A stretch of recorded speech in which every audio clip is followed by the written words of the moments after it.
পুড়ে যাওয়া হাত নিয়ে কষ্ট করে রান্না করছে শ্রেয়া। এমন না যে তার আশেপাশে কেউ নেই। বিয়ের বয়সী দুজন ননদ আছে, সুস্থ শাশুড়ি মা আছে, কিন্তু সকালবেলা সবার জন্য ভিন্ন আইটেমের ব্যবস্থা শ্রেয়াকে একাই করতে হবে। শ্রেয়ার শাশুড়ি রুবিনার ভাষ্যমতে, আমি অসুস্থ মানুষ, বেশি কাজ পারি না।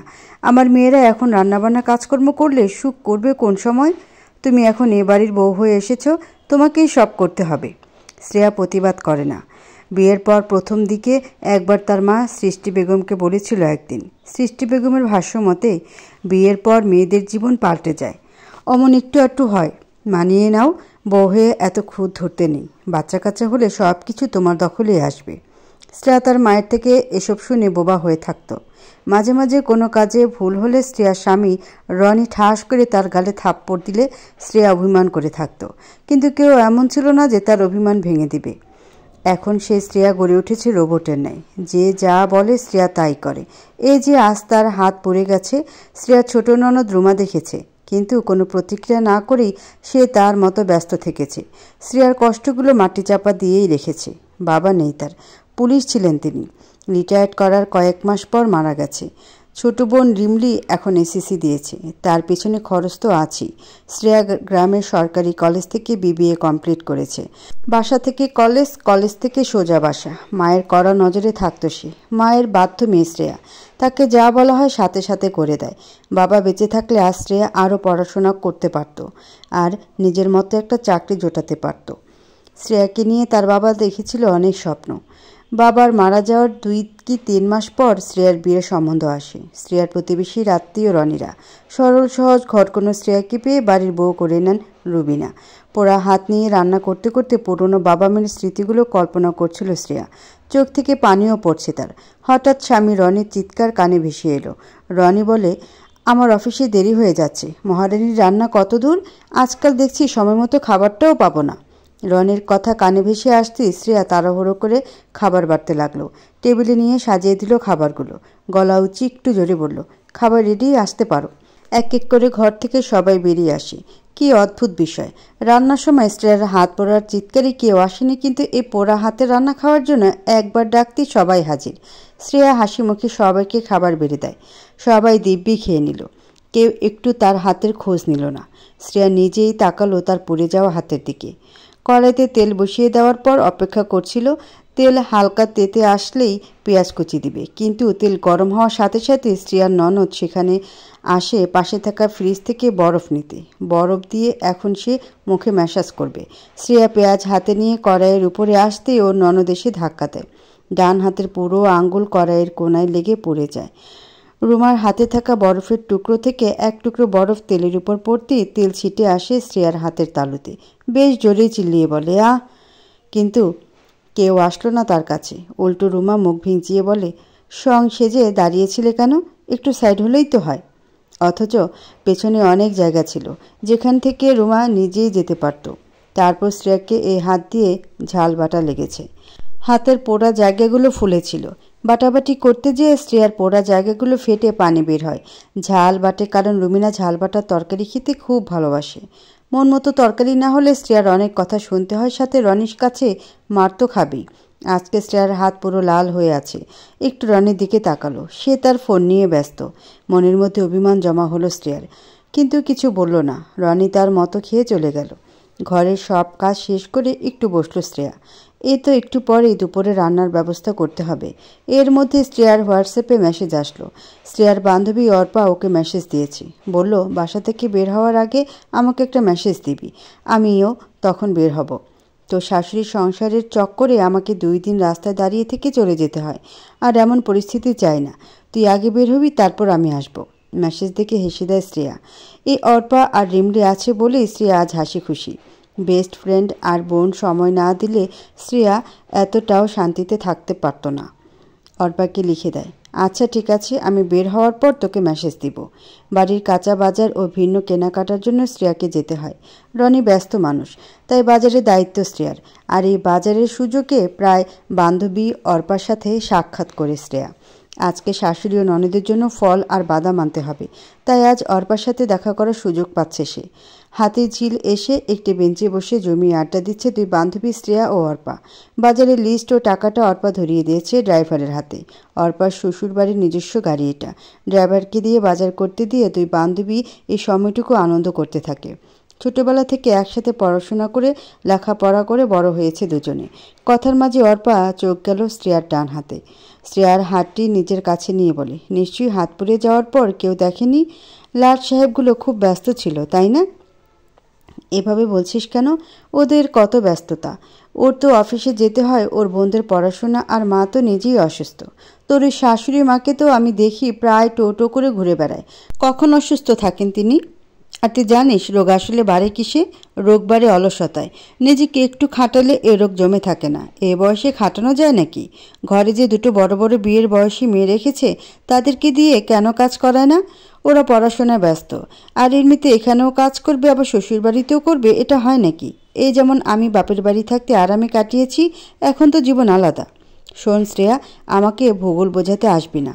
শ্বশুরবাড়ি আমারও আছে। কই, তারা তো এমন না। ননদ আমারও আছে, হ্যাঁ একটু অহংকারী, কিন্তু আমাকে কাজের উপর চাপিয়ে রাখে না। আমার স্বামী তো এমন করে না আমার সাথে। আমার সামান্য হাতে চোট লাগলে ও মলম লাগিয়ে দেয়। আর তোর হাতে তো বিন্দু বিন্দু করে অনেক জায়গায় পড়েছে।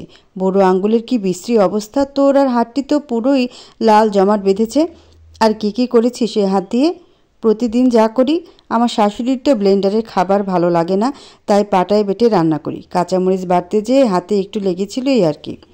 তুই তো প্রতিদিন তাদের মন জুগিয়ে চলিস।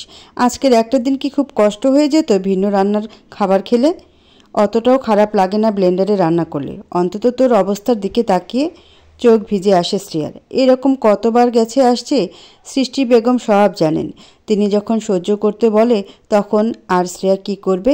রিমলি একটু প্রতিবাদ করতে চাইলে সৃষ্টি বেগম তাকে আটকিয়ে দেয়। সব কিছু ভেবে শ্রেয়া বলে, সব কিছু ছেড়ে ছুটে তোর কাছে আসি একটু শান্তির জন্য।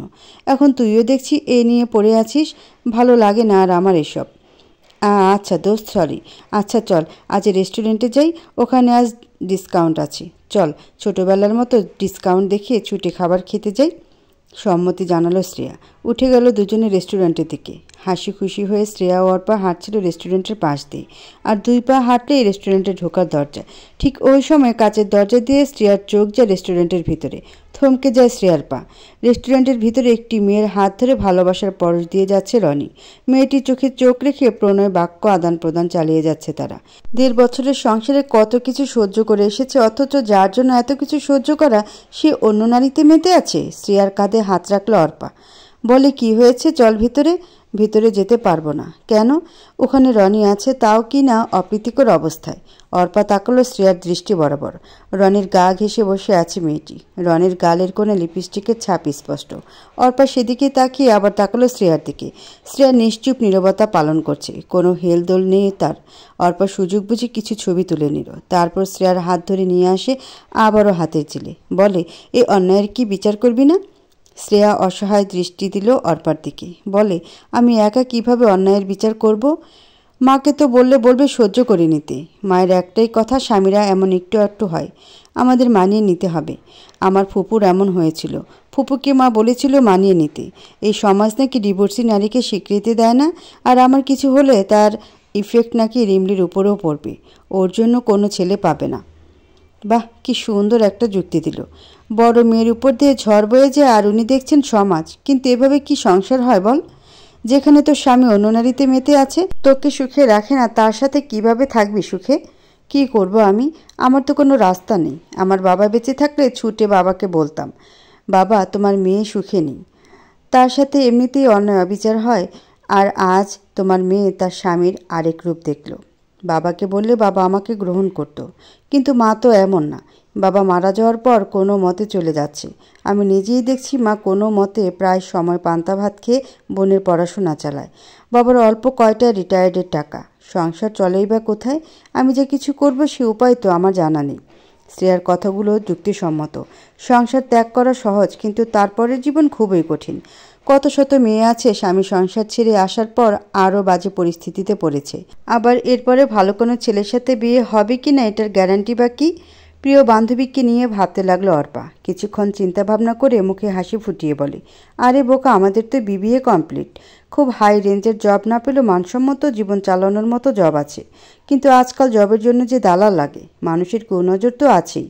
আবার আজকাল চাকরির ক্ষেত্রে কিছু অ্যাডভান্স দেওয়া লাগে। আমি কোথায় পাবো এগুলো?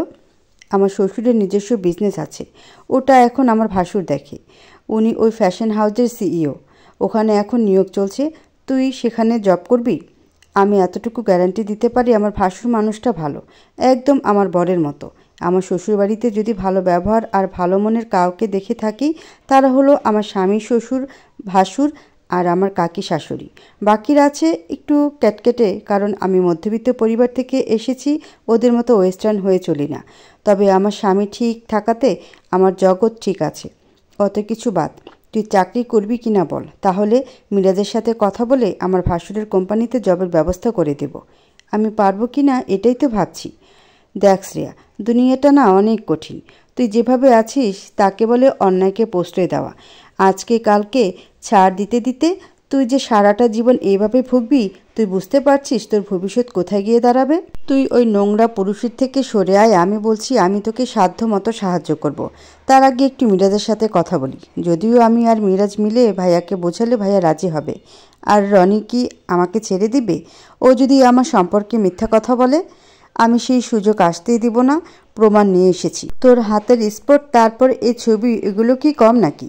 শুধু ওই কাপুরুষকে শাস্তি দিতে হবে। সমাজে এদের মতো পুরুষদের জন্য মেয়েরা অবহেলিত। বর ঠিক থাকলে হাজার হোক শান্তিতে থাকা যায়। এতদিন যেভাবে থেকেছিলি আমি কিছু বলিনি, কিন্তু এমন বাজে লোকের সাথে থাকছিস, অবশ্যই আমি এর প্রতিবাদ করতে বলবো। যে মেয়ের সাথে তোর স্বামী ঘুরছে তাকেও তো সবটা বুঝতে হবে। তুই একদম ঠিক বলেছিস। তুই আমাকে এই চাকরি দিতে পারলে আমি একটু সাহস নিয়ে এগিয়ে যেতে পারবো। দোস্ত শোন, আমি চাকরি দিব, যেমন ঠিক তেমন আজকে থেকে তোকেও কিছু করতে হবে। কি করতে হবে আমাকে? আজ তোর স্বামী বাসায় আসার পর ফোনের ক্যামেরা অন করে তার সাথে ঝামেলা করবি। এগুলো থাকবে আসল প্রমাণ। তুই নির্যাতন সহ্য করেছিস তার প্রমাণ থাকবে, আর তোর বরের এসব বাজে কাজের প্রমাণ থাকবে। তাহলে আঙ্গুল তোর দিকে না রনির দিকে আসবে। আর আমি আজকে ভাইয়ার সাথে কথা বলে তোকে জবের ব্যবস্থা করে দিব। তোর কোয়ালিফিকেশন দিয়ে জব হয়ে যাবে। শুধু তোর এই ভীত ভাব কমাতে হবে। একটা কথা মাথায় রাখবি, তোকে দুর্বল করতে অনেক বাধা আসবে। শুভাকাঙ্ক্ষী হয়ে কেউ পাশে না থেকে বড় বড় কথা বলে চলে যাবে, কিন্তু পায়ের নিচের মাটি শক্ত রেখে নিজের প্রতি কনফিডেন্ট রেখে তোকে একাই এগিয়ে যেতে হবে। তুই দুর্বল ছিলি বলেই তোকে সবাই পেয়ে বসেছে। এখন একটু কঠোর হ, দেখবি কেউ কিছু করতে পারবে না। একদম ঠিক কথা বলেছিস তুই। আমাকে পরিবর্তন হতে হবে। তুই পাশে আছিস বলে আমি একটু স্বস্তি পেলাম।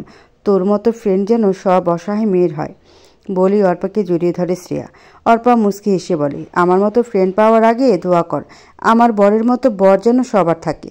ইনফ্যাক্ট শুধু আমার বর না, আমার শ্বশুর বাড়ির অর্ধেক মানুষ অনেক ভালো। এমন পরিবার হলে আর কিছু লাগে না। আসলেই তুই লাকি। তুইও লাকি হবি, শুধু ধৈর্য ধর। ড্রাইভার চলে এসেছে। শ্রেয়া ফল ও বাদাম নিয়ে ড্রাইভারকে বলে, আপনাকে অসংখ্য ধন্যবাদ কাকু। আমাকে ধন্যবাদ দিতে হবে না মা, তোমার ব্যাপারে অনেক শুনেছি অর্পা মায়ের থেকে। আসলে আমি আমার মেয়েটারে ছোটবেলা থেকে তৃপ্তি করে কিছু খাওয়াই নেই, ওর কোনো পছন্দের জামা কাপড় কিনে দিয়ে নেই। মেয়েটাকে না দিয়ে সব ছেলের পিছনে শেষ করছি, অথচ ছেলে আমার সফল হয়ে আমাকে চেনে না। আমার মেয়েটা বেঁচে থাকতে ও শ্বশুর বাড়িতে থেকে অনেক নির্যাতন সহ্য করে মারা যায়। আমার নাতিরে পেটে নিয়েই অভিমান করে পরপারে চলে গেছে মেয়েটা। এখন বুঝি মেয়েটা কত অভিমান করেছে আমার ওপর। আমার বড়লোক ছেলের বাপ হয়েও আমি আজ ড্রাইভার। এটাই হয়তো প্রকৃতির বিচার। তাই আমি নিজে থেকে অর্পা মাকে বলছি, তোমার জন্য যতটুকু সাহায্য লাগে আমি করব। তুমি মন খুইলা অর্পা মার লগে এইটুকু গল্প করবা। আমি এক অসহায় বাপ হইয়া না হয় আপন মেয়ের সুখ না দেখলেও আরেক মেয়ের সুখ দেখলাম, এতেও কেন জানি আমার শান্তি লাগে। কথাগুলো বলতে বলতে লোকটির চোখ দিয়ে পানি পড়তে থাকে। শ্রেয়া নিজেরও কান্না পায়। আসলে এই পৃথিবীতে এক এক মেয়ে এক এক দিক থেকে সুখে থাকে। কোনো মেয়ের বাবা তাকে মূল্য দেয় না, আবার কোনো মেয়ের স্বামী মূল্য দেয় না, আবার কোনো কোনো মেয়ের বাবা স্বামী কেউই মূল্য দেয় না। যেমন এই ড্রাইভার আঙ্কেলের মেয়ের জীবন। আবার কোনো কোনো মেয়ে তার বাবার কলিজা হয়ে থাকে, যেমন শ্রেয়া ও রিমলি। অর্পার মতো কিছু কিছু মেয়ে আছে ভাগ্য করে স্বামী পায়। অর্পা নিজেও কষ্ট করে বড় হয়েছে, কিন্তু ওর বর একজন আর্কিটেকচার। সেদিক থেকে তার মনে নেই অহংকার। অর্পাকে যথেষ্ট সম্মান করে। অর্পার ছোট ছোট ইচ্ছা পূরণ করে। কথাগুলো ভাবতে ভাবতে বাড়ি থেকে হাঁটতে থাকে শ্রেয়া। বাড়িতে এসে ফল ও বাদামের প্যাকেটগুলো টেবিলে রাখতেই রুবিনার কটুবাক্য কর্ণপাত হলো শ্রেয়ার। মহারানীর তাহলে বাসায় আসার সময় হয়েছে? তো বাইরে কি এমন রাজকার্য করেছিলে শুনি? আমার ছেলের পিছনে পিছনে কোনো সম্পর্কে যাওনি তো? বিদ্রুপের হাসি ফুটে এলো শ্রেয়ার ঠোঁটে। যে কাজ তার ছেলে করছে সেই কথাটি নিয়ে বলছে তাকে। শ্রেয়া ভদ্রভাবে বলে, আসলে মা, আজকাল বাজারে যে ভিড়, ফলের দোকানে থাকতে বেশি সময় লেগে যায়। বাকি দোকানগুলো তো বাদই দিলাম। আর বোনেরা তো আবার কিছু ফেসপ্যাকের কথাও বলেছিল, ওগুলো কিনতে হয় তাই। বাহ, এখন আমাদের দোষ দিচ্ছ ভাবি? তুমি নিজে দেরি করে আমাদের দোষারোপ করো, এটা কেমন কথা? বাইরে যাবে তাই দুটো জিনিসের লিস্ট দিয়েছি, বলে ওঠে শ্রেয়ার বড় ননদ রুহি। রুবিনা খোঁচা দিয়ে বলেন, দেখ, শাক দিয়ে মাছ ঢাকার চেষ্টা করছি। ঠিকই বাইরে এতক্ষণ কার না কার সাথে ফুর্তি করেছিল। আসলে মা, আপনি যেটা ভাবছেন ওটা আমি নাও করতে পারি, তবে অন্য কেউ করতে পারে। কি বোঝাতে চাও তুমি? কিছু না মা, আমি সন্ধ্যার জন্য কি নাস্তা বানাবো বলে দিন। রুবিনা বলে, আমার জন্য নুডলস আর চা। রুহি বলে, আমার জন্য বেগুনি আর রুমার জন্য আলুর পরোটা। রুহি আর রুমা শ্রেয়ার দুই ননদ। এরা কেউ কখনো শ্রেয়াকে সম্মান করেনি, আজও করল না। শ্রেয়া মাথা নাড়িয়ে রান্নাঘরে চলে গেল। রান্না করতে শুরু করলো। শ্রেয়া এমন সময় তার মা তাকে কল করেছে। রিসিভ করতেই সৃষ্টি বেগম বলেন, কেমন আছিস মা? খারাপ থাকলেও তো তোমার যায় আসে না মা, তাহলে জিজ্ঞাসা করো কেন? এটা কেমন কথা? তুই আর রিমলি তো আমার জীবন। তোদের সুখের কথা চিন্তা করেই তো আমি এত কিছু করি। কি করছো এখন তুমি? নকশি কাঁথা বুনছি রে, তোর জন্য একটা আর রিমলির জন্য একটা। তোদের দুই বোনের জন্য দুইটা আলাদা আলাদা কাঁথা। এবারের কাঁথা তোর আগে যেটা পছন্দ হবে ওটা তুই নিবি। রিমলিকে বলে দিয়েছি মেয়েটা আমার দূরে থাকে, ওর যেটা মন চাইবে ওটা নেবে। শ্বশুর বাড়িতে তো আবদার করতে পারবি না, মায়ের কাছেই না হয় আবদার করলি। শ্রেয়ার কান্না পাচ্ছে। মা তার জন্য সব কিছু করে। এখন যদি কথা আসে মেয়ের সুখের জন্য তার জীবন দিতে হবে, সে নির্দ্বিধায় দিয়ে দেবে। কিন্তু সমাজের কথা ভেবে সে মুখ লুকিয়ে রাখে। পুরাতন সময়ের মানুষ তিনি, কোনো ঝামেলা জড়াতে পছন্দ করেন না। আগেকার বউদের শিক্ষা দীক্ষা ছিল ভিন্ন। ওরা সব সময় মুখ লুকিয়ে মাথা নত করে রাখতেন। সৃষ্টি বেগম হয়েছেন ঠিক তেমন। শ্রেয়ার বাবার অঢেল ভালোবাসা পেলেও তিনি ছোট থেকে শিক্ষা পেয়েছেন, স্বামী যেমন রাখবে তোমাকে তেমন থাকতে হবে। এই শিক্ষাটা তিনি শ্রেয়া ও রিমলিকেও দিয়েছেন। এটা ভালো শিক্ষা হলেও সব পুরুষের জন্য যে এই শিক্ষা সমান না, এটা সৃষ্টি বেগমের মাথায় আসেনি। শ্রেয়া কিছু একটা ভেবে সৃষ্টি বেগমকে বলে, আচ্ছা মা, রনির যদি বাইরে কোনো নারীর প্রতি আসক্তি থাকে আমার কি করা উচিত? থমকে গেলেন সৃষ্টি বেগম। তারপর বলেন, এমনটা কেন হবে শুনি? তুই কি কম সুন্দরী যে তোর বর অন্যদিকে যাবে? যেতে কত দূর? যদি যায় তাহলে আঁচল দিয়ে বেঁধে রাখবি। তোকে কতদিন বলেছি কাজ শেষ করে একটু নিজেকে পরিপাটি রাখবি, স্নো পাউডার মাখবি, তাহলে দেখবি বর তোর কাছেই থাকবে। ঘরের বিরিয়ানি বাসি হলে অমন একটু পান্তা ভাতে নজর দেয়, কিন্তু বিরিয়ানি যখন আবার স্বাদের হয় তখন ঘরের মালিক সারা দুনিয়া ছেড়ে ঘরেই ফিরে আসে। মলিন হাসল শ্রেয়া। তার মা একবারও বলল না যে আমি আছি, তুই আমার সাথে আমার মতো অল্প দুটো খেয়ে থাকবি, কিন্তু সুখে থাক। মা মেয়ে কিছু একটা জুটবে। উল্টো তার মা তাকে পুরনো কিছু বানিয়ে শুনিয়ে দিল। অবশ্য সৃষ্টি বেগম যে পরিস্থিতিতে আছেন তাতে করে নিজেই ঠিকভাবে চলতে পারেন না। দুই মেয়ে কীভাবে টানবেন? যে সমাজে বেঁচে আছে সেই সমাজ প্রতি পদে পদে মানুষের পিছনে লেগে থাকে। নিজ স্বার্থ না থাকলেও মানুষ অন্যের পিছনে লাগতে খুব পছন্দ করে, এটা তাদের অভ্যাস। সেখানে শ্রেয়া ডিভোর্সে ফেরত গেলেও নিজে তেমন কিছুই করতে পারবে না, উল্টো সমাজ কুড়ে কুড়ে খাবে। এর থেকে এই ঢাকা শহরে থেকে তাকে নিজের পথ নিজে খুঁজে নিতে হবে। সুযোগ যখন আছে তার ব্যবস্থা তাকেই করতে হবে। মায়ের সাথে কথা বলা শেষ করে এক একজনের জন্য নাস্তা বানিয়ে নিল শ্রেয়া। সবাই মিলে এক একজনের মনের মতো খাবার উপভোগ করছে, কিন্তু শ্রেয়াকে একটুও বলছে না তাদের সাথে বসতে। শ্রেয়ার মনে পড়ে যায় তাদের বাসায় থাকতে পুরো পরিবার একসাথে অনেক আনন্দ করত। শ্রেয়ার বাবা আসার সাথে সাথে শ্রেয়া ও রিমলি পড়ার টেবিল থেকে উঠে বারান্দায় আসতো। সৃষ্টি বেগম নাস্তা রেডি করে রাখত। পুরো পরিবার একসাথে বসে খেত। কেউ অভিমান করলে তার অভিমান ভাঙিয়ে দিত। ছোট টিনের ঘরে থেকেও সুখ ছিল শ্রেয়ার। এমন ঢাকার এত বড় ফ্ল্যাটে থেকেও সে শান্তি পাচ্ছে না শ্রেয়া। রনে এসেছে মাত্র।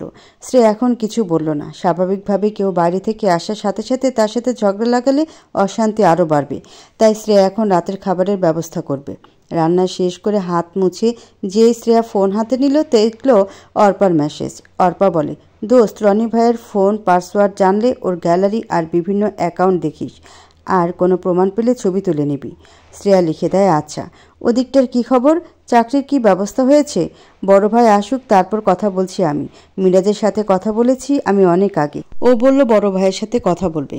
তারপরও আমি আর মিরাজ মিলে কথা বলবো একবার। ওরা দুই ভাই একে অপরের কলিজা প্রায়। একজন আরেকজনের মুখ থেকে কিছু ইচ্ছার কথা শুনলে পূরণ করে দেয়। এই যে আমাকে এই বাড়ির ছোট বউ করেছে, মিরাজ একবার বলেছে ও আমাকে ভালোবাসে, আর বড় ভাই শ্বশুর মিলে আমাদের বাসায় হাজির। অল্প একটু বেশি কথা বলে, এটা ইচ্ছা করেই বলে, কারণ ও জানে ওর এই বেশি বেশি কথা বলাতে শ্রেয়ার মন ভালো হয়ে যায়। বিশেষ করে মানুষের মুখে পজিটিভ কথা শুনলে মন নিজে থেকেই ভালো হয়ে যায়। শ্রেয়া অর্পার মেসেজ দেখে হেসে দেয়। গাড়িতে জানালার দিকে মুখ ফুলিয়ে বসে আছে মিমি। ড্রাইভ করছে ফারাজ। একবার মিমির দিকে তাকিয়ে দেখছে তো একবার ড্রাইভ করতে মন দিচ্ছে। কিছুক্ষণ এরকম করে ফারাজ বলে, তা মামুনি কি এমন হলো যে মুখ ফুলিয়ে আছো? পাপার দিকে তাকাবে না? পাপা আমাকে এখন নাগরদোলায় উঠতে দিল না কেন? এমনিতেই আমার মন খারাপ আজ, আর তার ভিতরে আমাকে খেলতেও দিল না। 7 বছর বয়সী চঞ্চল মিমির এমন কথা শুনে হেসে দেয় ফারাজ। বলে, এই রাতে নাগরদোলায় উঠলে তুমি অসুস্থ হয়ে যেতে মা। নাগরদোলায় এমনি একটু রিস্ক থাকে, কিন্তু দিনে চারদিকে আলো জ্বলতে থাকে, তখন যত খুশি নাগরদোলায় উঠাবো। আজ প্লেগ্রাউন্ডের লাইট নষ্ট ছিল, ওরা ঠিক করতেছে, আমরা নেক্সট দিন খেলবো না হয়। আর এমনিতেও তোমার মাইগ্রেনের জন্য আমি তোমাকে এখন উঠতে দেইনি। সারাদিন অনেক লাফালাফি করেছো, পাপা এতটাও পচা না। হ্যাঁ পাপা অতটাও পচা নয়, কিন্তু পাপা একটু একটু পচা। স্মিথ হাসে ফারাজ। মেয়ের সাথে কথায় পারবে না, মন দিতে থাকলো ড্রাইভে। গাড়ি এসে থামলো বাসার সামনে। মিমি এখনও মুখ ফুলিয়ে রেখেছে। জানালার দিকে মুখ তার। ফারাজ ব্যাক সিট থেকে একটি পুতুল নিল, মিমির দিকে দিয়ে বলে, এটা আমার প্রিন্সেসের জন্য কিনেছি, প্রিন্সেস কি এটা অ্যাকসেপ্ট করবে? মিমি ঘুরে তাকালো। পুতুল দেখে অবাক হয়ে খুশি হলো সে। সাথে সাথে পুতুল নিয়ে ফোকলা দাঁতের হাসি মুখে ফুটিয়ে নিল। তারপর দুজনে একসাথে বাসার দিকে হাঁটতে থাকে। ড্রয়িং রুমে ছুটে আসতে নেয় অর্পা। ফারাজ আর মিমি এসেছে এখন। তাদের সাথে কথা বলবে শ্রেয়াকে নিয়ে। দ্রুত হাঁটতে যেয়ে অর্পার সাথে ধাক্কা লেগে একটু ফুলদানি পড়ে যায়। জোরে শব্দ পেয়ে বাইরে এসে দেখলো অর্পার শাশুড়ি জিনিয়া। মডার্ন শাড়ি পরিহিতা এক রমণী। অর্পার দিকে রক্তিম চোখে তাকিয়ে আছে। অর্পাকে তার পছন্দ না। গরিব ঘরের ক্ষেত মেয়ে বলে তার যত সমস্যা। তেরে এসে অর্পাকে বলে, এগুলোর মূল্য কত তুমি জানো? থেকেছ তো ওই গ্রামের টিনের ঘরে, কোনো রকমে পড়াশোনাটুকুই করেছ, সেই গুণ দিয়েই আমার ছেলের মাথা খেয়েছ। না আছে সুন্দর রূপ, না আছে এই সমাজে চলার গুণ, আর না আছে মা হওয়ার ক্ষমতা। শাশুড়ির মুখে শেষের কথাটি শ্রবণ হতেই অর্পা কষ্ট পেল। চোখ ঝাপসা হয়ে এসেছে তার। অর্পার বিয়ে হয়েছে শ্রেয়ার আগে, প্রায় 2 বছর হতে চলল, এখনও বাচ্চা হয়নি তার। শাশুড়ি আগে তার গরিব আর ক্ষেত হওয়া নিয়ে কথা শোনালেও এখন বাচ্চা না হওয়া নিয়েও কথা শুনিয়ে নেয়। আমাদের এখনও বাচ্চা হয়নি মানে এই না যে এটা অর্পার সমস্যা মা।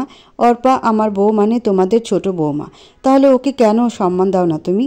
গরিব ঘরের মেয়ে হলেও ও কারো মেয়ে ছিল, এখনই মীরা চৌধুরীর বউ হয়ে এসেছে।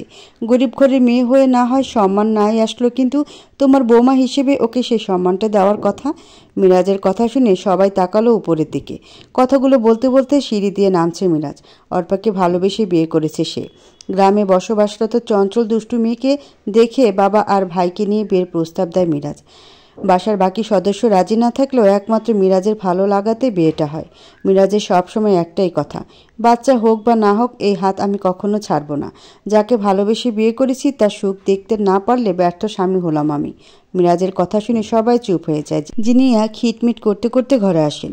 মিমি দৌড়ে এসে অর্পাকে জড়িয়ে ধরে। অর্পার কানের কাছে ফিসফিস করে বলে, জানো কাকিয়া, আমি না পাপাকে বুদ্ধ বানিয়েছি। তাই কিভাবে? মিথ্যে মিথ্যে রাগ করে। পাপা আমার রাগ ভাঙাতেই পুতুল দিয়েছে বলে মুখের সামনে ছোট ছোট হাত নিয়ে হাসতে থাকে। দূর থেকে ফারাজ ফোঁস করে এক নিঃশ্বাস নেয়। মিমি যে দুষ্টুমি করছে এটা ফারাজ জানে। এখন সে তার কাকিয়ার সাথে সব কিছু বলবে। এটা প্রতিনিয়ত হয়। ফারাজ উপরে উঠতে নিলে অর্পা বলে, একটু কথা ছিল ভাইয়া। ফারাজ দাঁড়িয়ে পড়ে। অর্পার দিকে তাকিয়ে বলে, মিরাজ আমাকে বলেছে তোমার বান্ধবীর বিষয়ে, তার সিবি দিও, আমি সব কিছু দেখে তোমাকে জানাবো। আচ্ছা। ফারাজ উপরে চলে যায়। অর্পা খুশি হয় খুব। তার বান্ধবীর কোনো একটা ব্যবস্থা তো হলো। শ্রেয়ার রেজাল্ট ভালো। এমনিতেও অর্পা বিয়ের পর পরীক্ষা দেওয়ায় ওর মন খুব বেশি একটা পরীক্ষার খাতায় ছিল না, কিন্তু শ্রেয়া মনোযোগ দিয়ে সবসময় পড়ালেখা করেছে। এটুকু অর্পা শিওর যে শ্রেয়ার রেজাল্ট নিয়ে ফারাজ আপত্তি করবে না। সাথে সাথে অর্পা শ্রেয়াকে মেসেজ দিয়ে বলে, তোর সিবি পাঠা আমার কাছে, আমি বড় ভাইয়াকে দিব। বলেই মুখে মিষ্টি হাসি ঝুলিয়ে খেলা করতে থাকে মিমির সাথে। শ্রেয়া মেসেজটি দেখে রিমলিকে কল করে। শ্রেয়ার বাবার ফোনটি রিমলি ব্যবহার করে। টাচ ফোন ব্যবহার করতে পারেন না সৃষ্টি বেগম, তিনি সাদাসিধা মানুষ। রিমলি ফোন ধরতেই শ্রেয়া বলে, কেমন আছিস বোন? আমি ভালো আছি। তোমার মতো শ্বশুরবাড়ি আমার নেই যে আমি দুঃখে থাকবো। যদি বলো দুঃখ আমার কিসে, তো আমি বলবো তোমার ওই শ্বশুরবাড়ির অত্যাচার যেটা তুমি সহ্য করো, ওগুলোতে আমার দুঃখ। ঠোঁট প্রসারিত করে শ্রেয়া। এই ছোট বোনটার কাছেও ধরা পড়েছে তার দুঃখ। কেনই বা পড়বে না? এই যে বিবাহিত জীবনে প্রায় 3 থেকে 4 বার শ্রেয়ার গালে রনির 5 আঙ্গুলের ছাপ দেখেছে। এগুলো তো প্রমাণ যে বোন কেমন আছে। রিমলি তো কম দেখেছে, শ্রেয়া তো এর থেকেও বেশি সহ্য করেছে। শ্রেয়ার পিঠে মারের দাগ নজর এড়ায় না রিমলির। রনিকে কথা শোনাতে চেয়েছিল, শ্রেয়া আটকে দেয়। এই জন্য রিমলি রাগ দেখায় শ্রেয়াকে, কিন্তু বোনের সাথে কথা বলা থামেনি। শ্রেয়া হালকা হেসে বলে, যদি বলি এবার আর তোর বোন থেমে থাকবে না, তখন সুখে থাকবি তো? অবাক হয় রিমলি। বলে, মানে কি আপু? মজা করছো তুমি?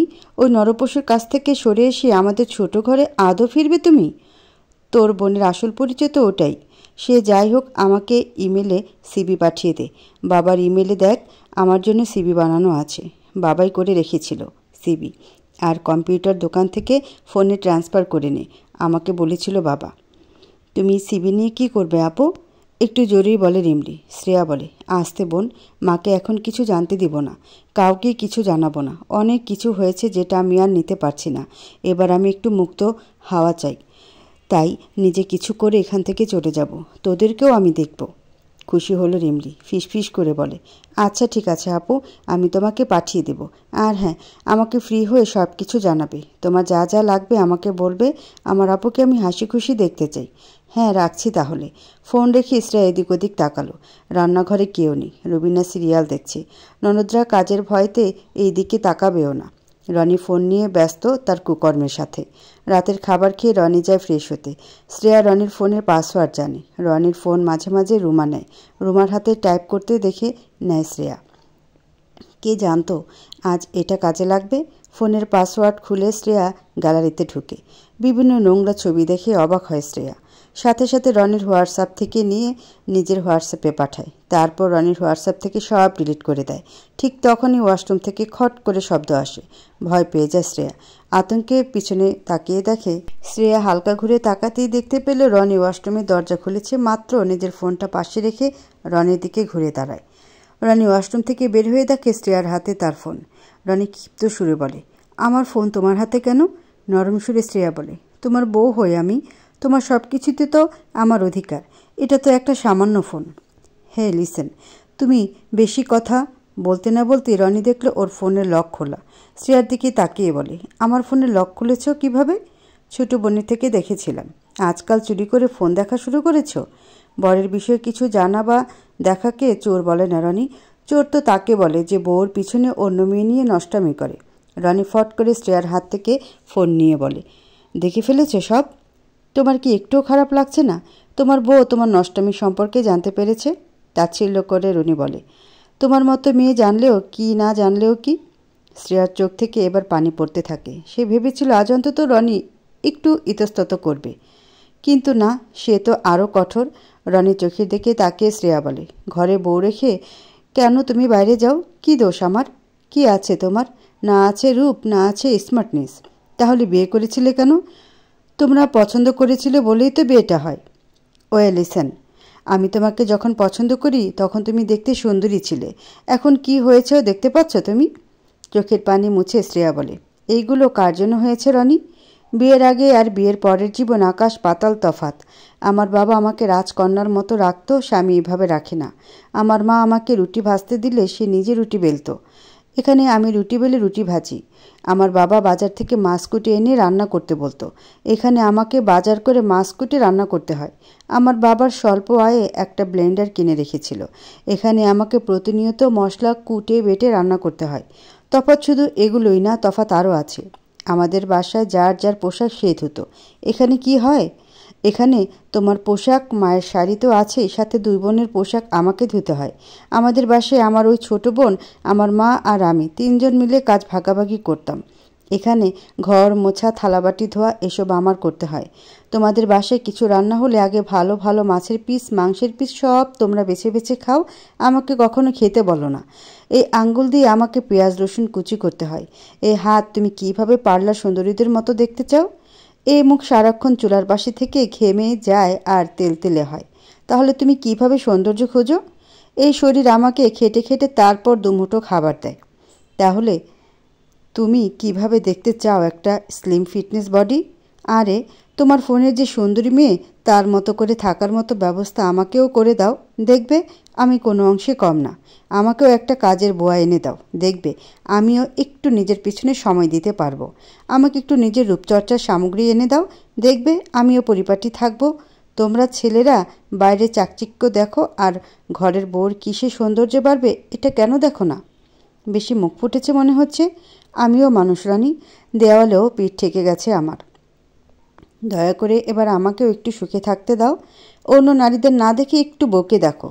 তোমার বউ তোমার মন মতোই থাকতে চায়, নোংরামি করো না। আর বলতে পারে না শ্রেয়া। ঠাস করে থাপ্পড় মারে রনি।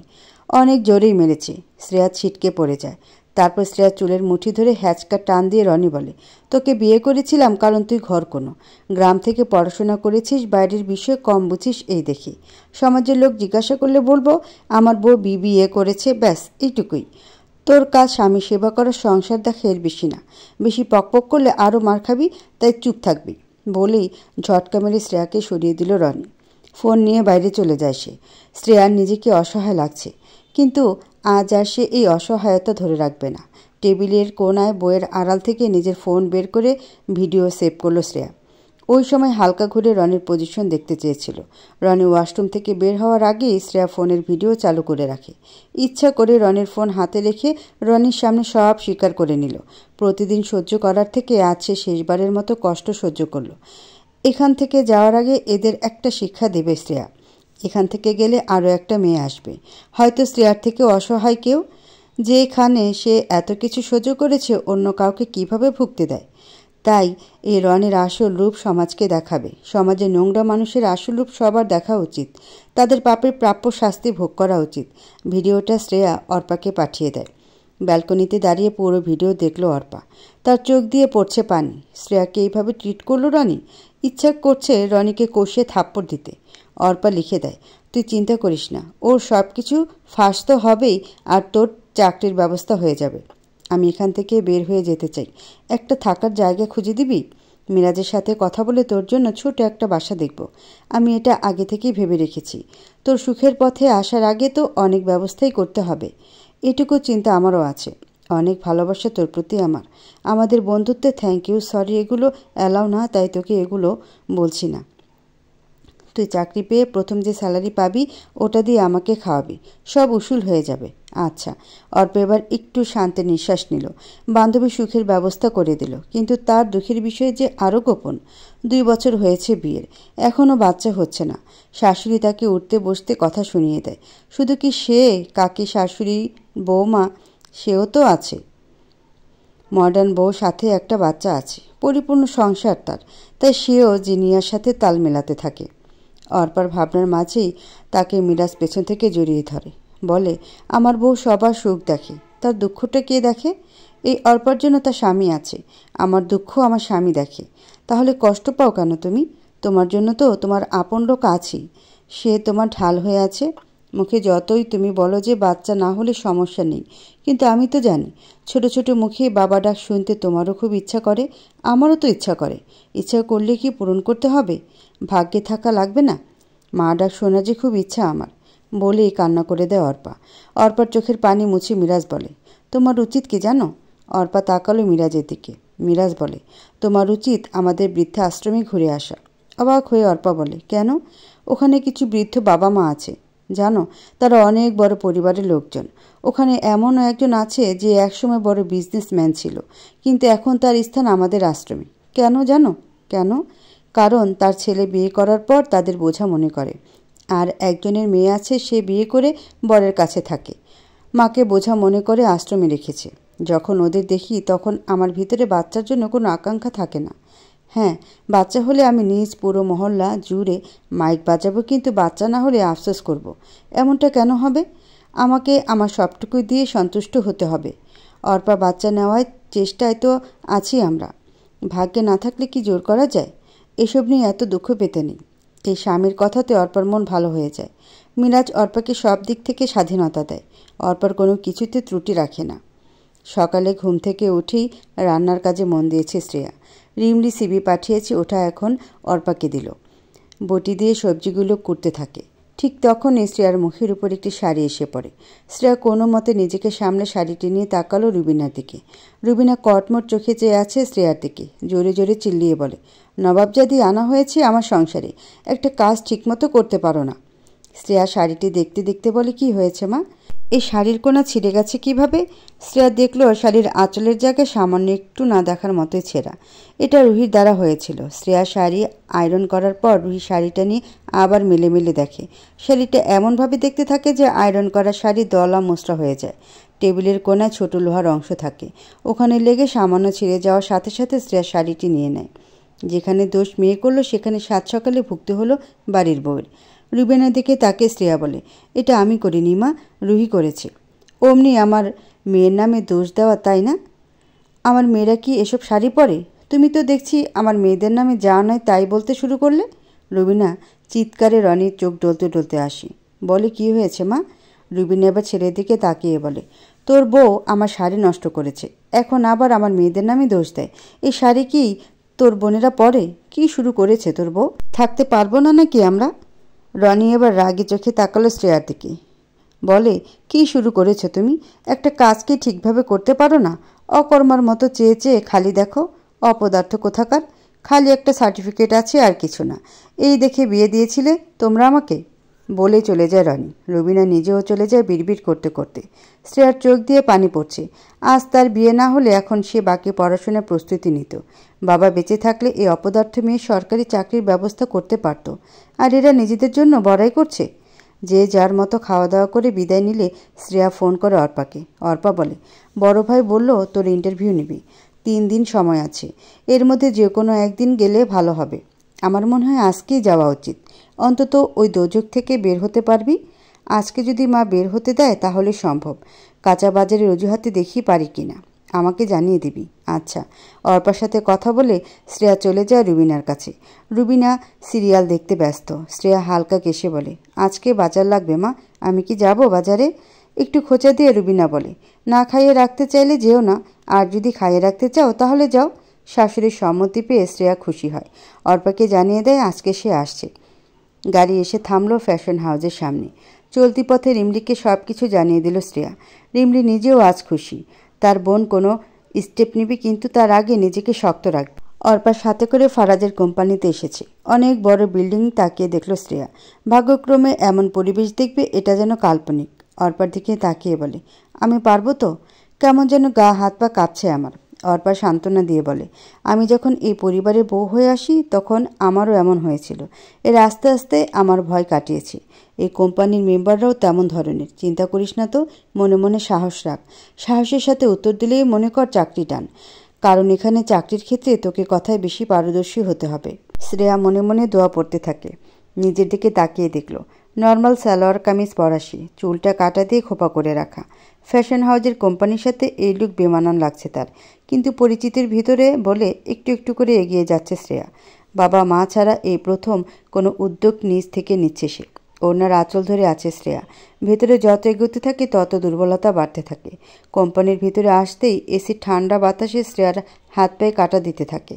চারিদিকে সবাই শার্ট কোট পরে চেয়ারে বসে কাজ করছে। কিছু মেয়ে আছে ড্রেস পরে আয়নায় নিজেকে দেখছে, এর একটু পর ছবি তুলবে। কিছু কিছু জায়গায় গর্জিয়াস জামা কাপড় বড় বড় মূর্তি আকারে পুতুলের গায়ে দিয়ে সাজানো। শ্রেয়া এগুলো দেখতে দেখতে অর্পার পিছনে হাঁটতে থাকে। ফারাজের রুমের সামনে এসে অর্পা বলে, এবার তোকে একা যেতে হবে, ওখানে দুজন আছে। একজন আমার ভাসুর, একটু গম্ভীর, আরেকজন ফ্রি মাইন্ডের, উনি দেখবি বয়স্ক এক মহিলা, আমাদের মা কাকিদের বয়সী, কিন্তু ফ্যাশনের ব্যাপারে এক্সপার্ট।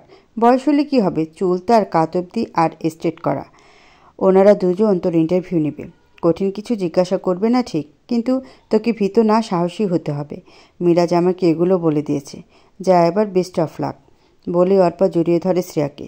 শ্রেয়া মাথা দুলিয়ে দরজা খুলে প্রবেশ করতে থাকে। যতই বিবিএ কমপ্লিট করুক, সে তো যশোরের সাধারণ কলেজ থেকে পড়েছে। এমন উচ্চ পদের কোনো জায়গায় এ পর্যন্ত শ্রেয়া আসেনি। এমনি লোকজনের ভেতরে শ্রেয়া যাওয়া আশা করে না। ক্লাস না করে বাসা পড়াশোনা করত আর পরীক্ষা দিত। প্রায় সময় কলেজ যাওয়া আসা করলে সৃষ্টি বেগমের সাথে করত। আজ এত বড় একটা কোম্পানিতে দুজন বিজ্ঞ লোকের সামনে ইন্টারভিউ দিবে, এটাই তো আসল ভয় শ্রেয়ার। চাকরিটা না পেলে তাকে আবারও ফিরে যেতে হবে ওই দোজখে। কাচের দরজা খুলে শ্রেয়া বলে, মে আই কাম ইন? সাথে সাথে শ্রেয়ার দিকে তাকালো ফারাজ ও বৃদ্ধ স্মার্ট মহিলা। মহিলাটির মুখে হাসি। উনি বলেন, ইয়েস কাম। শ্রেয়া এগিয়ে আসে। মহিলাটি বলে, প্লিজ সিট। শ্রেয়া বসে চেয়ারে। ফারাজ দেখল শ্রেয়ার দিকে। নার্ভাস হয়ে আছে শ্রেয়া। তাই ফারাজ নিজে কিছু না বলে মহিলাটিকে বলে, আপনি আজকে ইন্টারভিউ নিন মিস এনি। মহিলাটির নাম এনি। উনি এই কোম্পানির ফ্যাশন এক্সপেরিমেন্টাল। যত ড্রেস ডিজাইন বা নতুন কালেকশন আসবে তার দেখাশোনা তিনি করেন। এছাড়া তিনি নিজেও ডিজাইন করে থাকেন। এনি মুখে মাধুর্য ফুটিয়ে বলে, তোমার পুরো নাম? Shehnaz Umme Shreya. Shehnaz is a beautiful name. কে দিয়েছে এই নাম? আমার বাবা। তার কাছে এই নামটা প্রিয়, তাই। গ্রেট। তোমার কোয়ালিফিকেশন? আমি মার্কেটিং নিয়ে বিবিএ কমপ্লিট করেছি যশোর কলেজ থেকে। ওয়েল, তোমার সিভি আমরা দেখেছি, যেটা একদম পারফেক্ট। তোমাকে আমরা মেনলি অ্যাসিস্ট্যান্ট পদে রাখতে চাই। Look this handsome. উনি তোমার বস। তোমার কাজ হলো বিভিন্ন শিডিউল দেখে রাখা, তোমার বসের বিভিন্ন উপদেশ ফলো করা। মাঝে মাঝে আমাদের কোম্পানির কাজে তোমাকে আমাদের সাথে বাইরেও যেতে হবে। আর মিটিংয়ের সময় তোমাকে তোমার বসের সাথে থাকতে হবে। তার প্রয়োজনীয় ডিটেলস তোমাকে সেফ রাখতে হবে। মোস্ট ইম্পর্ট্যান্ট, তোমাকে ফ্যাশন সম্পর্কে অভিজ্ঞ হতে হবে, যেটা সম্পর্কে আমি তোমাকে ট্রেনিংয়ে রাখবো। তুমি কি এই কাজগুলো করতে পারবে? শ্রেয়ার কাছে কাজগুলো সহজ মনে হলো, যদিও অতটা সহজ না, কারণ এটা বড় কোম্পানি। কিন্তু এটাতে টিকতে না পারলে সে ভবিষ্যতে এগোতে পারবে না। মাঝে মাঝে বাবার কেসের কাগজপত্র শ্রেয়া নিজের কাছে রাখত। আর শ্রেয়া খুব বেশি কিছু না জানলেও মার্কেটিং পড়ার জন্য একটু একটু অনুমান সে ফ্যাশন সম্পর্কে রাখে। যশোরে গ্রামের দিকে থাকলেও শ্রেয়া শহরের দিকে মাঝে মাঝে যেত। টুকটাক অনলাইন ভিডিও দেখেছে। যেহেতু এনারা নিজেরাও ট্রেনিং দিবে, তাই শ্রেয়া সৎসাহস নিয়ে বলে, জি আমি পারবো। শ্রেয়া সম্মতি পেয়ে ফারাজ এবার একটি পেপার বের করে বলে, আপনাকে কাল তারিখ থেকে জয়েন হতে হবে। কিছু ট্রেনিং আছে। আমার মনে হয় আপনি আগে থেকে ট্রেনিংয়ে থাকলে কাজ সম্পর্কে বুঝতে বেশি সুবিধা হবে। আপনার স্যালারি আর টাইম এই পেপারে দেওয়া আছে, দেখে নিন আর সাইন করুন। কাগজটা ভালোভাবে পড়ে নিল শ্রেয়া। কিছু কিছু কঠিন ইংরেজি পড়তে কষ্টও হয়েছে তার। এমনিতেও বাইরে কথা বলে না সে, তার ভিতর এদের সামনে ইংরেজি পড়ছে। ভয় মনে কত কিছু সহ্য করতে হচ্ছে। একমাত্র ভালোভাবে পড়াশোনা করার কারণে সে আজ কাগজের লেখাগুলোর অর্থ বুঝতে পারছে। স্যালারি আর টাইম সব কিছু শ্রেয়ার জন্য পারফেক্ট। শুধু তাই না, যে স্যালারি তাতে শ্রেয়া খেয়ে পড়ে জমাতে পারবে। তার নির্দ্বিধায় সই করে দিল শ্রেয়া। এনি হাত বাড়িয়ে বলে, কংগ্রাচুলেশন শেহনাজ মাই লেডি। যদিও আমার অফিসিয়াল কাজ 1 তারিখ থেকে, বাট তুমি আগে আগে এসো। আমি তোমাকে ফ্যাশন সম্পর্কে ডেভেলপ করে তুলব। Sure ma'am, I will try my best. বলে হাত মেলায় শ্রেয়া। শ্রেয়াকে উদ্দেশ্য করে ফারাজ বলে, আপনার সিভির কপি আর একটা ছবি জমা দেবেন। এটা কোম্পানির কর্মকর্তাদের জন্য আবশ্যক। Okay sir. বলে হাসিমুখে বিদায় জানিয়ে চলে আসে শ্রেয়া। শ্রেয়া বের হতেই এনি বলে, this lady is outstanding, but her life is in so danger. I hope she will try her best for throw out the evil person from her life. Don't know any. বলেই দীর্ঘশ্বাস নেয় ফারাজ। শ্রেয়া বের হতেই অর্পা তাকিয়ে থাকে শ্রেয়ার দিকে। বলে, কি হয়েছে দোস্ত? আমি সিলেক্টেড, ওনারা কনফার্ম করেছে। খুশি হলো অর্পা।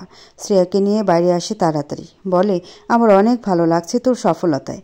এসব কিছু তোর জন্য সম্ভব হয়েছে। আমার হাত ধরে হয়তো তোর ভাগ্য বদলাতে যাচ্ছে, কিন্তু তোর চেষ্টায় ত্রুটি নেই। তুই এগুলো ডিজার্ভ করিস। আমি আজ মন থেকে দোয়া করি, যেসব মেয়েদের জীবনে কেউ নেই তাদের জীবনে একটা করে অর্পা থাকুক। অন্তত মুক্ত বাতাসে শান্তিতে বেঁচে থাকার একটা আস্থা পাবে তারা। তুইও তো আমার জন্য অনেক করেছিস। আমার হোমওয়ার্ক করে দিতি, আবার আমার কলেজের বেতন আঙ্কেলকে বলে তুই দিয়ে দিতি। আমার পড়াশোনার জন্য তোর হাতও তো আছে। আমরা 2 বান্ধবী একে অপরের জন্য, তাই কেউ কারোর প্রতি কৃতজ্ঞ দেখাবো না। কী রে, মন খারাপ কেন? ওনারা বলছে কাল থেকে ট্রেনিংয়ের জন্য আসলে আমার ভালো হবে, কিন্তু আমার দ্বারা তো সম্ভব না। বাসা ঠিক করা হয়নি তো। এই সময় তো একটু টাফ, কিন্তু আমাদের ড্রাইভার আঙ্কেলের পাশেই একটা ছোটোখাটো ঘর আছে। একটা ঘর, একটা রান্নাঘর আর বাথরুম, সাথে ছোট করে একটা বারান্দা।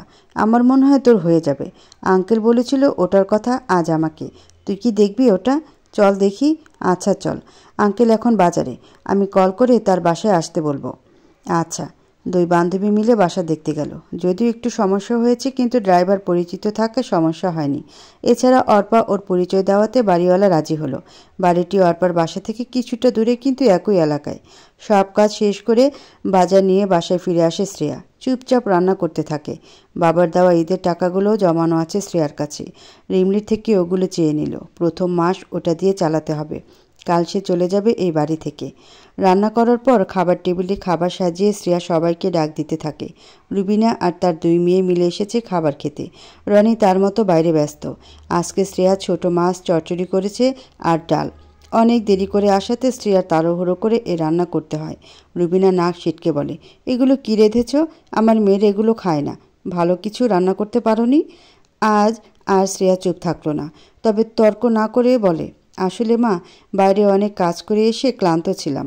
আপনার মেয়ের এগুলো না খেলেও বাইরের খাবার খুব খায়, যেটা অনেক দিন আমার খাওয়া হয় না।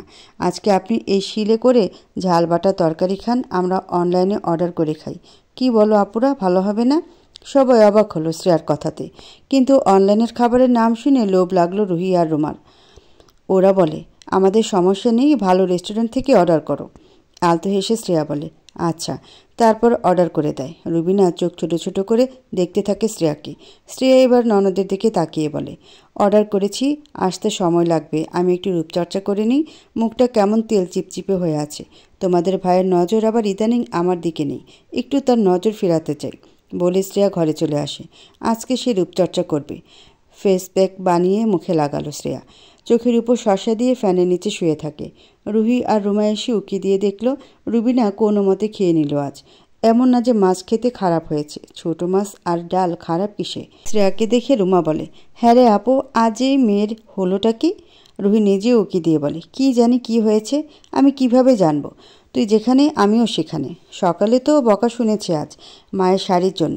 যে মেয়ে এত কষ্ট করার পরও আমাদের সবার পছন্দে আলাদা খাবার রান্না করে, সে আজ মাত্র 2টা পদ রান্না করেছে, তাও কি না ডাল আর ছোট মাছ। সে যাই হোক, আমরা তো আজ ইয়াম্মি খাবার খাবো বলে দু বোন হাসতে থাকে। শ্রেয়া মুখটা ধুতেই আজ তার মুখটা অনেক ফ্রেশ দেখায়। নিজের কাছে ভিন্ন অনুভব করে। নিজেকে আয়নায় দেখে মনে মনে বলে, এভাবে নিজেকে সাজিয়ে রাখলে হয়তো আমার বরটা অন্য নারী দেখত না। অনলাইনের খাবার চলে এসেছে। অনেকগুলো খাবার দেখে তাড়াহুড়ো করে শ্রেয়ার দুই ননদ। শ্রেয়া তাদেরকে থামিয়ে বলে, দাঁড়াও, সার্ভ করতে হবে তো। এখানে তো আমরা সবাই আছি, ক্ষুধা লেগেছে খুব। তোমরা তো এমনভাবে খাও যে শেষে এসে ঝুটা খাবার আমাকে খেতে হয়। অবাক হলো রুহি আর রুমা। রুবিনা পাশেই ছিল। জোরে চিল্লিয়ে বলে, আমার মেয়েদের খাওয়ায় খোটা দাও? আমার বাড়িতে থেকে আমার মেয়েদের কথা শোনাও তুমি? সাহস কত তোমার? প্রথমত মা, আপনার মেয়েদের নিয়ে সত্যি কথাটাই বলেছি, কোনো খাবার খোটা দেয়নি। আর দ্বিতীয়ত, এটা আপনার একার বাড়ি না। এই বাড়িতে আপনিও যেমন বউ হয়ে এসেছেন, আমিও তেমন বউ হয়ে এসেছি। সেক্ষেত্রে এই বাড়ি আপনার হলে এই বাড়ি আমারও। আপনিও অন্যের মেয়ে, আমিও অন্যের মেয়ে।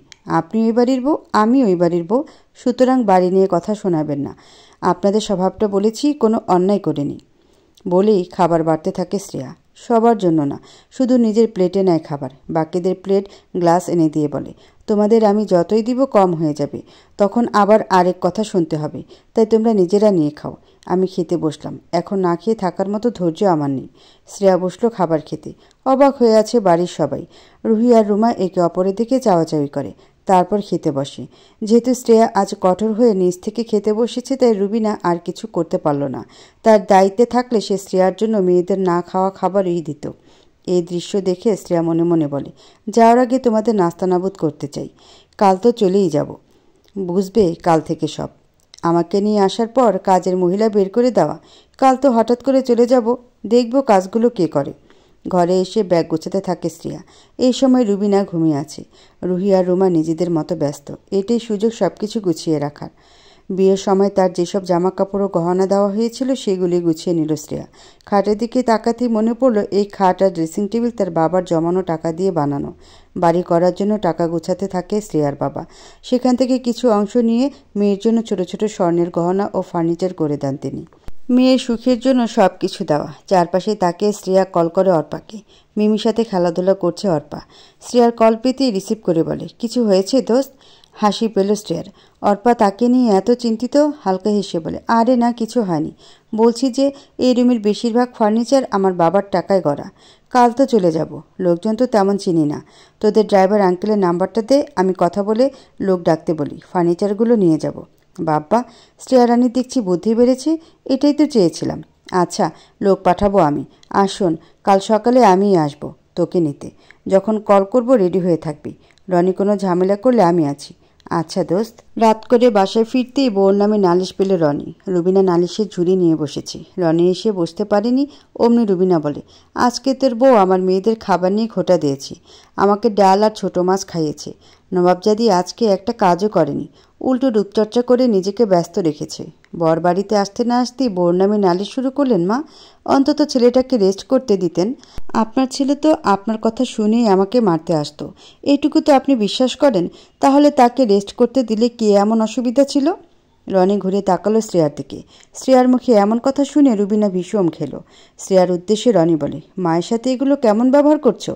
আমি কোনো খারাপ ব্যবহার করিনি। যাই হোক, বাড়ি থেকে লেডিস পারফিউম নিয়ে এসেছো। মা সেকেলের মানুষ, উনি কি বুঝবেন এসবের? আমরা তো এই যুগের, তাই কোনটা লেডিস আর কোনটা জেন্টস পারফিউম এটা বুঝি। যাও, একটু পবিত্র হয়ে এসো। শ্রেয়ার মুখে এমন কথা শুনে রনি ও শ্রেয়ার দিকে তাকিয়ে আছে রুবিনা। রনি কথা না বাড়িয়ে চলে গেল। শ্রেয়া কোনো রকমে কিছু রান্না করে সবাইকে দিয়ে নিজের মতো খেয়ে নিল। আজকে সবাই ঘুম থেকে উঠেছে, কিন্তু শ্রেয়া এখনও ঘুম থেকে ওঠেনি। 8টা বাজে এখন। রনি বের হবে একটু পর। বাসা থেকে অফিস বেশ দূরে তার। রুবিনা সকালে চা খায়, রুহি আর রুমা সকালে কাঁচা বাদাম খায়। রাতে বাদাম ভিজিয়ে রাখেনি শ্রেয়া। এখন রুহি আর রুমা এ নিয়ে চিলাচিলি করছে, কিন্তু আরামে ঘুমিয়ে আছে শ্রেয়া। রনি মাত্র উঠল ঘুম থেকে। শ্রেয়াকে তার পাশে ঘুমিয়ে থাকতে দেখে অবাক হলো।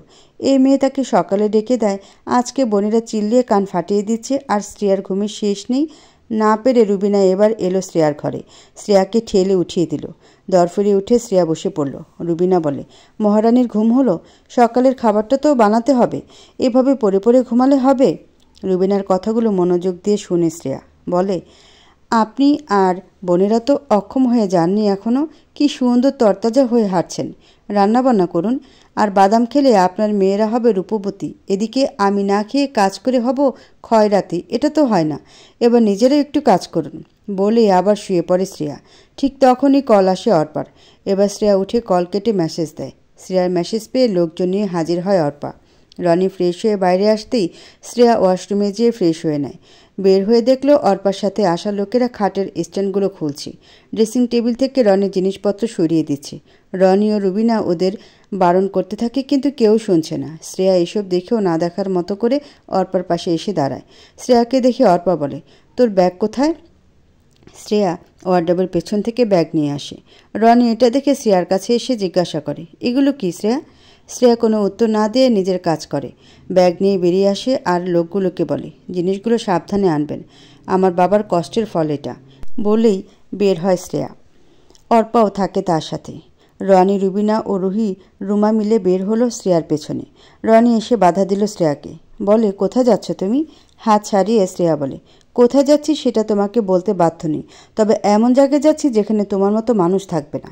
রুবিনা শ্রেয়ার কাছে এসে বলে, কি বলতে চাও? এই সকালে কোন নাটক শুরু করছো? হালকা হেসে শ্রেয়া বলে, নাটক মন হলে চুপ করে দেখতে থাকুন, নাটক শেষ হতে বেশি সময় লাগবে না। ধমক দিয়ে রনি বলে, বেয়াদবি করবে না শ্রেয়া? এবার শ্রেয়া চেঁচিয়ে বলে, তুমি বাড়াবাড়ি করবে না রনি? কি মনে করো কি নিজেকে? ঘরে বউ ধুয়ে অন্য নারীর সাথে রাত দিন কাটিয়ে আসবে আর আমি সহ্য করব? তোমাদের অত্যাচার সহ্য করেছি অনেক, কিন্তু চুপ থাকতাম। যে কোনো একদিন তোমাদের মন পাবো। হয়তো তোমাদের মনে হবে যে আমিও একজন মানুষ, আমারও ভালো লাগা ভালো থাকার অধিকার আছে। কিন্তু না, তোমরা তেমন মানুষই না। তোমরা আমাকে জ্বালিয়ে পুড়িয়ে মারবে, আবার আমার অধিকারটুকুও আমার থেকে ছিনিয়ে নেবে। তোমার বউ হয়ে এই বাড়িতে তোমার ভালোবাসাটাও আমি পাইনি। ওকে ফাইন, ভালো নাই বাসো, কিন্তু যাকে ভালোবাসো না তাকে বিয়ে করার দরকার কি? ওহো, তোমরা তো আবার গরিব ঘরে শিক্ষিত কর্মঠ মেয়ে খোঁজো, যে কিনা তোমাদের বিনা বেতনে চাকরানি হয়ে থাকবে, যার কাজ এই বাড়ির লোকের জন্য দিন রাত খেটে মরা, কিন্তু স্বামীর ভালোবাসা পাবে না, উল্টো স্বামীর তিক্ত ব্যবহার পাবে। আশেপাশে থেকে লোকজন জড়ো হয়েছে, এটা অনেক আগেই হয়। রুবিনা অনেক জোরে জোরে কথা বলে। তার কণ্ঠ পেয়ে অনেকে নিজেদের ফ্ল্যাট থেকে উকি দিয়ে দেখছে, আবার অনেকে নিজের কাজের জন্য বাইরে বের হয়ে এদের কীর্তিকলাপ দেখে দাঁড়িয়ে পড়েছে। শ্রেয়া সবার দিকে তাকিয়ে দেখল, তারপর অনেকে উদ্দেশ্য করে আস্তে আস্তে বলে, আমরা মেয়েরা বিয়ের আগে থেকে শিখেছি স্বামীর সেবা করতে হয়, শাশুড়ির আদেশ পালন করতে হয়, শ্বশুরবাড়ির সব কাজ নিজে করতে হয়, এটা মেয়েদের দায়িত্ব। আমিও এমন পর্যায়ের মেয়ে, আমিও এই কাজগুলো করার মতো মন মানসিকতা রাখি। আমিও আমার স্বামীর সেবা, শাশুড়ির সেবা, পুরো পরিবারের সেবা করতে রাজি। কিন্তু বিনিময়ে কী পাচ্ছি? স্বামী আমার বাইরের নারীর সাথে ঘুরে বেড়ে নষ্টামি করে, আর শাশুড়ি আমাকে কুকুরের মতো খাটিয়ে মারে। তার সাথে যোগ আছে 2 ননদ। এটাই কি মেয়েদের জীবন? না, এটা মেয়েদের জীবন না। মেয়েদের যেমন তার স্বামীর সংসার মনোযোগ দিয়ে করতে হয়, তেমন একজন ছেলেরও তার বউ তার সংসারের প্রতি মনোযোগী হতে হয়। আমার এই সংসার একতরফা সংসার, যেটা আমি গোটা 1.5 বছর ধরে একা একা সাজিয়েছি। তোমাকে নিয়ে, মাকে নিয়ে, বোনদের নিয়ে সুখে থাকার বহু চেষ্টা করেছি, কিন্তু দিন শেষে আমি হেরে গেছি। তোমরা আমার ভালোবাসার মূল্য দাওনি। বাইরে চাকচিক্য দেখে সেদিকে চলে গেলে আমাকে বানিয়ে দিলে মরিচা ধরা এক অবহেলিত নারী। এখন আমি এ মরিচার আড়াল থেকে বেরিয়ে চাকচিক্য হব। তবে তোমাদের মতো নোংরা সমাজের লোকেদের মতো মন মানসিকতা কখনোই আমি আমার মধ্যে আনতে পারবো না। আমার একতরফা করা সংসার হার মেনে চলে যাচ্ছি ঠিকই, কিন্তু হারিয়ে দিচ্ছি তোমাকে। কথাগুলো বলে চারপাশটা দেখল শ্রেয়া। ফ্ল্যাটের মালিক মাত্র এসেছে সেখানে। মালিকের বউ শ্রেয়ার কাছে এসে বলেন, কি হয়েছে মা, এভাবে চলে যাচ্ছ কেন? গায়ে মরিচা ধরেছে আমার স্বামী, তাই অন্য নারীতে মেতেছে। চাকচিক্য দেখে সেদিকে মোহিত হয়েছে আমার স্বামী, অথচ ঘরের মরিচা তার জন্য নিজেকে চাকচিক্য করে গড়ে তুলতে পারেনি। শ্রেয়ার উক্তিগুলো শুনে বুঝে নিল মহিলাটি। ঘুরে তাকালো রনির দিকে। এই বিষয়ে কিছু না বলে শ্রেয়ার মাথায় হাত বুলিয়ে বললেন, লোহায় মরিচা ধরলে যে লোহা অক্ষম হয়, এটা কিন্তু ভুল। নিজেকে শক্ত রাখতে হয়। ব্যবস্থা কি হয়েছে তার? এই ঢাকা শহর যে বড় ভয়ানক। চোখের পানি মুছল শ্রেয়া। রনিকে কথাগুলো বলার সময় তার চোখ দিয়ে ঝরতে থাকে অশ্রু বর্ষণ, অথচ যার জন্য শ্রেয়া দুঃখ পাচ্ছে তার কোনো হেলদোল নেই। শ্রেয়া এবার ওড়না শক্ত করে ধরে বলে, মরে যাব তাও নিজেকে বাজেভাবে রূপান্তর করব না। তবে সুন্দরভাবে বসবাস করার মতো ব্যবস্থা করা হয়েছে আমার। কথাগুলো বলে শ্রেয়া অর্পার কাছে আসে। যেহেতু ফার্নিচার 2টা, তাই বেশি সময় লাগেনি। ওগুলো গাড়িতে নেওয়ার সাথে সাথে অর্পা ও শ্রেয়া এগিয়ে যায় গাড়ির দিকে। কিছু দূর হেঁটে আবারও পিছনে ঘুরে তাকালো শ্রেয়া। রনির দিকে তাকালো সে। বিয়ে করে বউ হয়ে এসেছিল এই ফ্ল্যাটেই। লোকগুলোর তিক্ততা সহ্য করলেও ওগুলো পানসে হয়ে যায়, কিন্তু স্ত্রী হয়ে স্বামীর মনে জায়গা করতে না পারলে এই সংসার ফিকে পড়ে যায়। সংসারে তৃতীয় ব্যক্তি আসলেও তাকে সুযোগ দিতে নেই। আর সেখানে রনি সাদরে গ্রহণ করেছে তার জীবনে অন্য নারীকে। শ্রেয়া মনে মনে ভাবছে, একটিবার যদি আমার হাত ধরে বলতে, পাপ করেছি, এখন আমাকে প্রায়শ্চিত্ত করতে দাও, আমি ভালো পথে চলবো, অট্টালিকা না রাখি কুড়ে ঘরে রাজরানী হবে তুমি, কিন্তু পবিত্র সম্পর্কে ছেড়ে যেও না। ভালোবাসবো, মন থেকে ভালোবাসবো তোমাকে। আমি তাহলে তোমাকে ছেড়ে যেতাম না রনি। পাপ করলে আল্লাহর কাছে মাপ চাইলে আল্লাহ মাপ করে দেন, কিন্তু যে পাপকে স্বীকার করে না তাকে কিভাবে মাপ করা যায়? কথাগুলো শ্রেয়া মনে মনে ভাবছে, যার কারণে তার মনে হতে থাকে রনি তাকে এই কথাগুলো বলছে, কিন্তু না, এগুলো তার ভ্রম। আসলে ইচ্ছার বাইরে কোনো কিছু করতে গেলে মাঝে মাঝে চাওয়া পাওয়াগুলো না চাইতেই কানে বাজতে থাকে। এটা একরকম মনের রোগ, যেমন শ্রেয়ার মধ্যেও চলছে। সে চায় রনি একটিবার তার ভুল শুধরে নেওয়ার জন্য চেষ্টা করুক। সংসার ছাড়তে কেউ চায় না। শ্রেয়া নিজেরও ইচ্ছা নেই সংসার ছাড়ার, কিন্তু এদের ভাবগতিতে কোনো কিছুই প্রকাশ পায় না। রনি একটিবারও বলেনি যে আমি তোমার হয়ে থাকব। শাশুড়ি একটিবার বলেনি তুমি থেকে যাও, আমার ছেলেকে আমি শাসন করব যাতে ও বাইরে নজর না দেয়। কথাগুলো ভেবে কান্না পেল শ্রেয়ার। মানুষ এতটাও নির্দয় হয় কিভাবে? কাঁধে অর্পার হাত পেতেই শ্রেয়া তাকালো অর্পার দিকে। তারপর রনির উদ্দেশ্যে বলে, ডিভোর্স লেটার পেয়ে যাবে তুমি। একটু সময় লাগবে আমার, কিন্তু ডিভোর্স তো আমি দিবই। বলে গাড়িতে ওঠে শ্রেয়া। অর্পা এসে বসেছে তার পাশে। এতক্ষণ নিজেকে সংযত রাখলেও এখন আর পারল না। হাওমাও করে কান্না করে দিল শ্রেয়া। অর্পার কোলে মাথা রেখে বাচ্চাদের মতো হয়ে গেল। কান্না করতে করতে বলে, ঘরে কুকুর বিড়াল পুষলে ওদের প্রতিও ভালোবাসা বৃদ্ধি পায়। আমি তো জলজ্যান্ত মানুষ ছিলাম। কেন আমার স্বামী আমাকে ভালোবাসতে পারল না? আমার দোষটা কোথায়? শ্রেয়ার মাথায় হাত বোলাতে বোলাতে অর্পা বলে, বাঙালি ঘরোয়া নারী দেখিয়ে বিয়ে করে আবার তাকে দূরে ঠেলে দেওয়া এদের স্বভাব। তবে আমি বলবো, সব পুরুষ এক না। কিছু কিছু নারীও আছে পুরুষদের জীবনটা নষ্ট করে দেয়। অনেক মেয়েই আছে পুরুষদের থেকে তার চাহিদা তার সব কিছু ছলে বলে আদায় করে নেয়, কিন্তু যার কাছ থেকে সব কিছু আদায় করে তার মনের ভিতরের অবস্থা বুঝতে চায় না। এভাবে কান্না করবি না। যে তোর মূল্য দেয় না তার জন্য চোখের পানি ফেলে কি পাবি তুই? উঠে বসে শ্রেয়া। চোখের পানি মুছে বলে, আমি এতটুকু করতে চাইনি। একটা স্বাভাবিক সংসার আমি ডিজার্ভ করি। হ্যাঁ, সংসারে খুঁটিনাটি ঝামেলা অশান্তি থাকে। স্বামী স্ত্রীর মধ্যে খুঁটিনাটি ঝামেলা না হলে এটা মিষ্টি মধুর সম্পর্ক হয় না। কিন্তু আমার জীবনটা পুরোই আলাদা। এরা সম্পর্কের মূল্যই দেয় না। ওদিকে আমার ভোলা ভালা মা নিজে ঠিক মতো চলতে পারে না, বোনের জন্য খরচ করে কোনো রকমে দিন পার করে। কিন্তু শাশুড়ি কিছু চাওয়ার সাথে সাথে ধার দেনা করে শাশুড়ি চাওয়া পাওয়া পূরণ করে আমার সুখের কথা ভেবে। আর এগুলো দেখলে মনে হয় জন্মের সময় মরলাম না কেন। সাথে সাথে অল্পা চেপে ধরে শ্রেয়ার মুখ, বলে ওঠে, বাজে কথা বলবি না। এটাও তোর ভাগ্যে লেখা ছিল। যেখান থেকে নিজেকে বের করতে সক্ষম হয়েছিস তুই। কত মানুষ আছে ভাগ্য ভাগ্য বলে মুখ বুজে অন্যকে প্রশ্রয় দেয়, তো এটা করিসনি। জীবন এগিয়ে যাওয়ার একটা সুযোগ তুই পেয়েছিস। আমি তোকে একটা বীজ এনে দিয়েছি। এবার এটাকে যত্ন করে কিভাবে বৃক্ষরোপণ করবি আর তা থেকে ভালো ফল পাবি, এটা তোর উপর নির্ভর করবে। আমাকে এবার থেকে সাহসের সাথে চলতে হবে। আমার মা বোনের পাশে দাঁড়াতে হবে। আমি জানি মা যদি একবার বুঝতে পারে যে এই সংসার জীবনের বাইরেও মেয়েরা নিজ যোগ্যতায় সততার সাথে জীবন এগিয়ে নিতে পারে, তাহলে মা আমাকে সাপোর্ট করবে। মা তো পুরনো রীতিনীতি অনুসরণ করে। তখন নানি দাদিদের কথা ছিল অন্যরকম। বাবা থাকলে মা এতটা জোর আমাকে কখনোই করতো না। মা মায়ের জায়গায় ঠিক আছে। হাজার হোক তার গর্ভে 2 কন্যা সন্তান হয়েছে। আমাকে নিয়ে বড়জোর 2-3 দিন সুখে থাকতো। তারপর আমরা 3 মেয়ে মানুষ মিলে এই সমাজে সুখে থাকতে পারতাম না। ভাগ্য যখন আমার সুখের রাস্তা দেখিয়ে দিয়েছে, আমাকেই পরিবর্তন হতে হবে। সততার সাথেও মেয়েদের জীবন বদলানো যায়। আমি সেটা প্রমাণ করব। শ্রেয়ার কথা শেষ হতে একজন লোক এসে বলে, মালগুলো বাঁধা হয়ে গেছে, আপনারা গাড়ি নিয়ে যান, আমরা আপনাদের পিছন পিছন আসছি। লোকটির কথায় ড্রাইভার গাড়ি চালাতে শুরু করে। গাড়ির ফ্রন্ট সিটের মিররে তাকালো শ্রেয়া। 1.5 বছরের সংসার হাজার হোক এত তাড়াতাড়ি মন থেকে মুছবে না। আয়নায় তাকিয়ে দেখলো রনিকে। রনির মধ্যে কোনো হেলদোল নেই। রুবিনা হা হুতাশ করতে থাকে। প্রতিবেশীরা মুখ ভেঙচি দিয়ে নিজেদের কাজে চলে যাচ্ছে। শ্রেয়া এটা শিওর যে সে আগে থেকে বলে রাখলে এরা এই দুঃখটা ভোগ করতো না। অন্তত কিছুদিনের জন্য হলেও শ্রেয়া শূন্যতা বুঝুক। আজ বাড়িতে কাজ করার কেউ নেই। এবার বুঝুক এতজনের জন্য একা কাজ করতে কেমন লাগে। যেটা শ্রেয়া একা একা মুখ বুজে সহ্য করত, ওটা এবার 3 জনে মিলে করুক।